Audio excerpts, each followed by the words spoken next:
This is a tutorial to make this cute vessel. We will start with some water-soluble stabiliser such as Solvy or Violene and our hoop. We will cut a circle around our hoop and give us about 1 inch all the way around. Then we'll also cut a second piece which we will use later as the top. Then we will place our water-soluble stabiliser into the bottom piece of the hoop. Just place that in gently, and then we will start adding our threads. Here I'm just using old threads, some the dog ate, some are ones that I bought from an op shop, and I'll also be using some DMC threads, but I'll split them out into one thread or 2 threads. You can use yarn here, you could use string, you could also incorporate fabric or make the whole thing out of fabric scraps if that's what you would like. So I'm going to cover this whole area at about 1 to 2 mil thickness. I'm not going to scrunch it down. It doesn't matter if it's thicker. I've done bowls up to about 5 mil or so thick. So I just put pleasing colours together, and if there's knots, I don't care. I just chop them up and add them. We will put our second layer of that water-soluble stabiliser over the top. This is important because it stops your foot from getting caught in all of those pieces of cotton, and it also adds some more stabilisation. It's important to go this way into the sewing machine, and here I'm just adding a little bit of tension as well.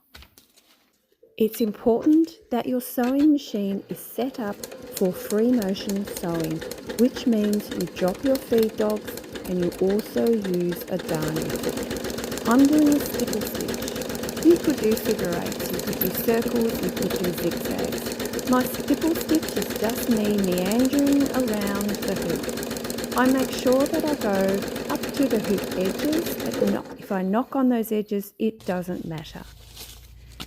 It's important to choose the colour of your top thread and your bobbin thread, whatever you like to use. You can decide now which one is your top and which one's going to be your bottom. And I like that one with the blue stitches there. I've decided to add some applique, so I'm just roughly cutting out some cotton polyester butterflies. Then I'll fussy cut them properly, and I'm going to pin 3 down onto the vessel. I will slide that under my sewing machine using my free motion foot again. I don't need to use my hoop because this is now well and truly stabilised. And I'm going to do the stipple stitch again, and I'll be using a really small stipple stitch all the way around the edges just to make sure that they don't fray, but I like the effect as well. And you can see I'm going into some of those lines of the butterflies. You don't have to do that, but I sort of like the way that it looks. So I'm going all the way around each of the butterflies, and I've changed the top colour to a grey or a charcoal here because I sort of want it to blend in a little bit with this grey butterfly. So again, I'll go all the way around, and then when I'm finished, I'm cutting off the excess stabiliser. Don't throw that away. You can use it as a glue, and you can also use it in your other pieces.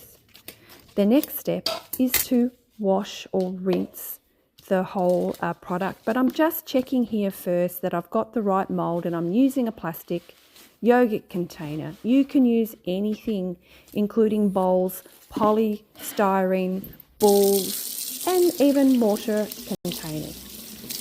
I'm now rinsing it in warm water. This rinsing stage takes 20 seconds, and you want it to remain sticky or tacky, and you want your hands to feel sticky or a bit slimy.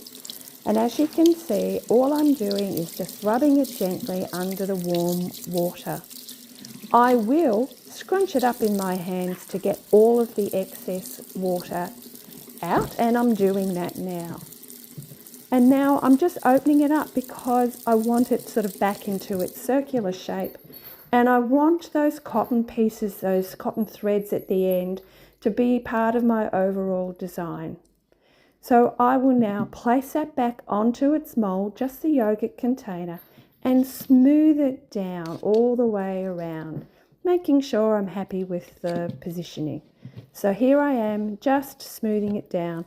I'll put this in a warm spot for about 24 hours, either over a heater or in the sunshine. And now it's dry, I'm just using a knife just to ease it gently off the yogurt container, and it will not stick. Pop it out, and here you've just made your first vessel. I hope you've enjoyed the video. Please subscribe for more.